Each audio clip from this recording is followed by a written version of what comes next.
பார்த்து உங்களுக்கு நான் கவிதையை கற்றுத்தரவில்லை, அது உங்களுக்கு தேவையில்லை, எனவே கவிதையே தேவையில்லை, கவிதை அத்தனையும் வழிகேடுகிறார். நமக்கு எல்லாருக்கும் தெரிஞ்சது யாசீன் சூரால வருது, வமா அல்லம்னாஹு ஷ்ஷிஅர வமா யம்பகி லா இன் ஹுவ இல்லா ذிக்ரு வ குர்ஆனும் முபீன். இன் ஹுவ இல்லா ذிக்ரு வ குர்ஆனும் முபீன். அந்த ஆயத்தை ஓத வேண்டியதானே முடிவு ஓதுனா உங்களுக்கு பாதகம். அல்லாஹ் குர்ஆனை பற்றி அங்க சொல்லலாம். குர்ஆனை சில அரபிகள் சொன்னார்கள் இது கவிதைன்னு சொன்னாங்க. அப்ப கவிதை அதனுடைய அடுக்கு தொடர்கள், அதனுடைய இலக்கிய நயங்கள், இன்பகரமான பேச்சுக்கள், இவைகளெல்லாம் பார்த்துட்டு இது அடுக்குமொழி, இது கவிதைன்னு சொன்னாங்க. அதுக்கு அல்லாஹ் சொன்னா இது கவிதை அல்ல, கவிதையை உங்களுக்கு கற்றுத்தர வேண்டிய தேவையில்லை, இது குர்ஆன். இன் ஹுவ இல்லா ذிக்ரு வ குர்ஆனும் முபீன். இது சத்திய வேதம். அல்லாஹ் முடிக்கிற சமயம் அப்படி எல்லாம் முடிக்கிறான். அதை சொன்னா உங்களுக்கு பாதகமாயிரும். தப்சீர்ல அத்தனை இடத்திலையும் அல்லாஹ் முஃபஸ்ஸிரீன்கள் இதைத்தான் இந்த விளக்கத்தை தான் சொல்கிறார்கள். இந்த இடத்துல அல்லாஹு தஆலா கவிதைகளை மறுக்கல்ல, மாற்றமாக கவிதைகளை கண்மணி நாயகம் ஆதரித்திருக்கிறார்கள். மதீனா முனவ்வராவில் ஒரு மேடை ஹஸ்ஸான் இப்னு சாபித் ரலியல்லாஹு அன்ஹு அவர்களுக்கு கண்மணி நாயகம் அமைத்து கொடுத்தார்கள். ஏற்றுக்கொள்ளுதான் ஆகணும். ஹதீஸ்ல வருது. பள்ளிவாசல்ல உட்கார்ந்து கண்மணி நாயகத்தை புகழ்ந்தார்கள். அதோடு நிறுத்தவில்லை. ஹஸ்ஸான் இப்னு சாபித்தை பார்த்து சொன்னார்கள், நீங்க கவிதை படியுங்க, அல்லாஹும்ம அய்யிதுஹு பிருஹில் குதுஸ், ஜிப்ரீல் அலைஹிஸ்ஸலாம் உங்களுக்கு உதவி செய்வார்கள் என்று சொல்லி இருக்கிறார்கள். இப்படி எல்லாம் சொன்ன உடனே ஒரு கேள்வி வரும், அது அவங்க கவிதை இயற்றி படிக்கலாம், இயற்றின கவிதையை திரும்ப திரும்ப படிச்சிட்டு இருக்கீதான் தப்பு. என்ன விதண்டாவாதம்னே தெரியல. ஒரு பேச்சு பேசணும்னா முன்ன பின்ன சிந்திக்கணும் இல்ல. ஒரு கவிதை இயற்றினா அன்னைக்கோடு அது முடிஞ்சு போயிடணுமா? அந்த கவிதை பாதுகாக்கப்பட வேண்டாமா? அந்த கவிதை திரும்ப படிக்க வேண்டாமா? உங்க வளம் அதுதானா? ஏன் ஸல்லல்லாஹு அலைஹி வஸல்லம் அவர்கள் சொன்ன ஹதீஸ் முஸ்லிம்ல பதிவாகி இருக்கிறது. அம்ர் இப்னு ஷரீத் ரலியல்லாஹு அன்ஹு அவர்கள் சொல்கிறார்கள், நான் ஸல்லல்லாஹு அலைஹி வஸல்லத்தோட போயிட்டு இருந்ததும் கண்மணி நாயகம் இடத்தில் கேட்டார்கள், ஹல் மாக மின் ஷஅரி உமையத் இப்னு அபீ ஸல்த், உமையத் இப்னு அபீ ஸல்த்தினுடைய கவிதைகள்ல ஏதாவது உங்களுக்கு மனப்பாடம் இருக்குதான் என்று கேட்டாங்க.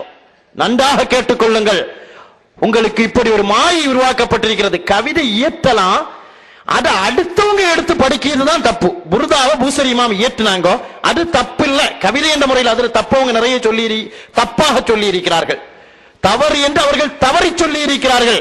அதை நம்ம வழக்கம் சொல்லலாம். ஆனா அவங்க சொல்லுது கவிதை இயற்றலாம், அதை இன்னொரு ஆளு வாசிக்க கூடாதான். இப்போ முஸ்லிம்ல வரக்கூடிய ஹதீஸ், ஸல்லல்லாஹு அலைஹி வஸல்லம் அவர்கள் கேட்கிறார்கள், உங்ககிட்ட வேற ஏதாவது ஹதீஸ் கவிதைகள் இருக்கிறதா? அந்த உமையத் இப்னு அபீ ஸல்த்தினுடைய கவிதைகள். அப்போ இந்த அம்ர் இப்னு ஷரீத் ரலியல்லாஹு அன்ஹு சொன்னார்களா, நாம். அப்ப ஸல்லல்லாஹு அலைஹி வஸல்லம் சொன்னாங்க, படிங்களே. ஒரு கவிதையை படிச்சேன். ஸல்லல்லாஹு அலைஹி வஸல்லம் சொன்னாங்க, இன்னொரு கவிதை படிங்களே. நான் இன்னொரு கவிதை படிச்சேன். இப்படியே நான் ஹத்தா அன்ஷத்துஹு மிஅத்த பைத்தின், 100 கவிதைகள் வரையிலும் அந்த கவிஞருடைய கவிதையை கண்மணி நாயகத்துக்கு முன்னால் படித்தேன். கவிதையை ஏன் எதிர்க்கிறீர்கள்? ஏதோ மனம் போல போக்கில் வாழ்வதல்ல இஸ்லாம். ஒரு ஹதீஸையும் ஒரு ஆயத்தையோ வைத்துக் கொண்டு மார்க்கம் உண்டாக்குவதல்ல மார்க்கம். குர்ஆன் என்பது காலம், இடம், தோற்றம் அனைத்தையும் அடிப்படையாக வைத்து பேசக்கூடிய விஷயம். ஸல்லல்லாஹு அலைஹி வஸல்லம் அவர்கள் சொன்ன ஹதீஸ், கவிதைகளில் இலக்கிய நயம், ஞானம் இருக்கிறது, அதை கற்றுக்கொள்ளுங்கள் என்று ஸல்லல்லாஹு அலைஹி வஸல்லம் சொல்லி அவர்களை கவிதையை பாடச் சொல்லி அதை கேட்டிருக்கிறார்கள். இன்னொன்னு, சலாம் சொல்லக்கூடிய சமயம் இன்னொரு கேள்வி கேட்கிறார்.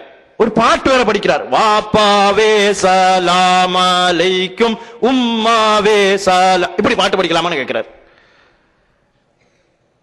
சலாம் சொல்லுது, யா நபி சலாம் அலைக்கும் நம்ம படிக்கல. அதுக்கு இவர் கேட்கிறாரு, வீட்டுக்கு போன உடனே ஒருத்தன் வாப்பாவே சலாம் அலைக்கும், பெரியோஜர்த்தே சலாம் அலைக்கும், தாடி உள்ளவரே சலாம் அலைக்கும், இப்படி சொல்லலாமா? இப்ப அவருக்கு கோபம் வராதா? நாம கேட்கிறோம், சலாம் சொல்லுவது என்பது அஸ்ஸலாம் என்ற வார்த்தையை கொண்டு, அதை கொண்டு வாழ்த்து பாடக்கூடாதா? யா நபியே உங்கள் மீது சாந்தி உண்டாவதாக, இதுக்கு என்ன வார்த்தையை போடணும்? ஒருவர் தன்னுடைய தகப்பனார் இறந்ததற்கு பின்னால் அவர் மர்சியா கவிதை எழுதுகிறார். இரங்கற்பா கூடாதுன்னு சொல்லக்கூடாது.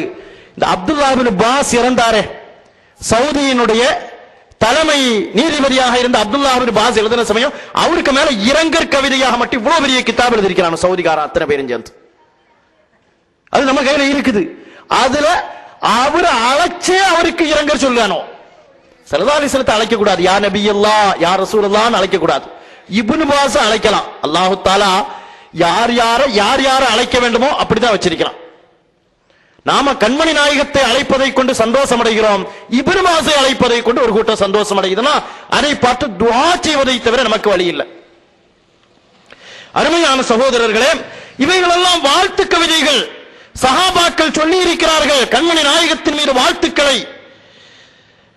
இனி ஒரு வார்த்தை, கூட்டு துஆன்னு ஒண்ணு கிடையவே கிடையாதாம். எத்தனையோ இடத்துல நாம பேசிட்டோம், ஸல்லல்லாஹு அலைஹி வஸல்லம் சொன்னதாக கூட்டு துஆவே கிடையாதாம். திருமதியில ஹதீஸ் இருக்குது, உங்க தலைவர் மொழிபெயர்த்தது, அவர் அழகா இலக்கியம் சொல்றாரு, அழகா ஹதீஸ் சொல்றாரு. திருமதியில ஹதீஸ் இருக்குது, ஸல்லல்லாஹு அலைஹி வஸல்லம் அவர்கள் இந்த கலிமாத்துகளை கொண்டு எங்களுக்கு துஆ செய்வார்கள். அல்லாஹும்ம அக்ஸிம் லனா மின் ஹஷியத்திக, எங்களுக்கு உன்னுடைய பயபக்தி பங்கு வைத்து தருவாயாக எங்களுக்கு. திருமதியில் வரக்கூடிய ஹதீஸ். கூட்டு துஆவே கிடையாது. ஸல்லல்லாஹு அலைஹி வஸல்லம் சொல்றாங்க, ஒரு கூட்டத்தினர் துஆவோட மற்றவர்கள் ஆமீன் சொன்னால் அதை அல்லாஹ் நிச்சயமாக ஏற்றுக்கொள்கிறான் என்று கண்மணி நாயகத்தினுடைய ஹதீஸ் திருமதியினுடைய 2வது பாகம் 172வது பக்கத்தில் இருக்கிறது. ஸல்லல்லாஹு அலைஹி வஸல்லம் அல்லாஹும்ம ஜஅல்னா ஹாதியன். இங்க நிறைய அரபி வார்த்தை வேற வாசிச்சார். அதெல்லாம் இலக்கண பிழையாக நாம் சொல்ல தயாரில்லை, ஏதோ வார்த்தை தடுமாற்றம் என்று சபை ஒழுங்குக்காக வேண்டி சொல்லி வைக்கிறோம். சில சமயத்துல நம்ம வார்த்தை ஜபர் வேசி ஓத வேண்டிய இடத்துல ஜேராக வார்த்தை மேடையினுடைய அடிப்படையில வந்துரும் நினைக்கிறோம். உங்களை திருத்திக் கொள்ளுங்கள் என்று சொல்லிக் கொள்ளுகிறோம். எழுதி வைத்து வாசிப்பதாக இருந்தால் கூட, கிதாபுகளை கண்ணால பார்க்காம இருந்தால் கூட, எழுதி வைத்து வாசிப்பதாக இருந்தால் கூட முதல்ல யாராவது போட்டுட்டு வந்து வாசிச்சா ரொம்ப நல்லா இருக்கு. அதை நாம இந்த சபை ஒழுங்குக்காக வேண்டி வெளிப்படுத்தி காட்டவில்லை. ஸல்லல்லாஹு அலைஹி வஸல்லம் கூட்டு துஆவை பற்றி ஒரு நாள் முழுவதும் பேசலாம். நாம எத்தனையோ இடத்தில் சொல்லியாச்சு. திருமதியில ஹதீஸ் வருது, ஃபத்வல் பாரியில இப்னு ஹஜர் அஸ்கலானி ரலியல்லாஹு அன்ஹு கொண்டு வந்த ஹதீஸ், எத்தனையோ ஹதீஸ்கள் இருக்கிறது. ஸல்லல்லாஹு அலைஹி வஸல்லம் கூட்டு வார்த்தைகளை பன்மையினுடைய வார்த்தையை வைத்து துஆ செய்ததாக. இப்ப நம்ம ஒரு கேள்வி, இவங்க ஒரு வார்த்தையை கூடுதலா சேர்த்திருக்கிறாங்க. நாயகம் ஸல்லல்லாஹு அலைஹி வஸல்லம் துஆ ஓத சஹாபாக்கள் ஆமீன் சொன்னதாக ஹதீஸ் இருக்கிறதா? தமிழ் மரபு தெரியாதா? நம்ம எழுதுறோமே, கூட்டத்தில் இன்னவர் தலைவராக இருந்தார், இவர் துஆ ஓதினார், கூட்டம் இனிதே நிறைவு பெற்றது. இவர் துஆ ஓதினார், எல்லோரும் ஆமீன் சொன்னார்கள். இப்படி யாராவது வார்த்தை எழுதுவாங்களா? அது மரபு இல்ல. ஸல்லல்லாஹு அலைஹி வஸல்லம் ஒரு ஹதீஸில் சொல்லி இருக்கிறார்கள், ஆமீனை அதிகப்படுத்துங்கள். யகூதிகளுக்கு ஆமீன் பொறாமையை உண்டாக்குகிறது. ஸல்லல்லாஹு அலைஹி வஸல்லம் சொன்னது யகூதிகளுக்கு பொறாமையை உண்டாக்குதுன்னு தான் சொன்னாங்க, முஸ்லிம்களுக்கும் சொல்லல. நாம் அவ்வளவுதான் சொல்லுவோம், அல்லாஹ் தஆலா உங்களுக்கு ஹிதாயத்தை தருவானாக. சிலருக்கு ஆமீன் சொன்னாலே பொறாமை வருதுன்னா, நாயகம் யகூதிகளை பார்த்து தானே சொன்னார்கள், முஸ்லிம்களை பார்த்து சொல்லலையே. யகூதிகள் அதிகமாக ஆமீன், முஸ்லிம்கள் ஆமீன் சொல்வதை பார்த்து பொறாமைப்படுகிறார்கள். நீங்கள் ஆமீனை அதிகப்படுத்துங்கள். நான் துஆ செய்ய கேட்டால் நீங்கள் ஆமீன் சொல்லுங்கள். இவ்வளவு வச்சுக்கிட்டு சஹாபாக்கள் ஆமீன் சொன்னதா இபாரத்தில் இருக்குதா?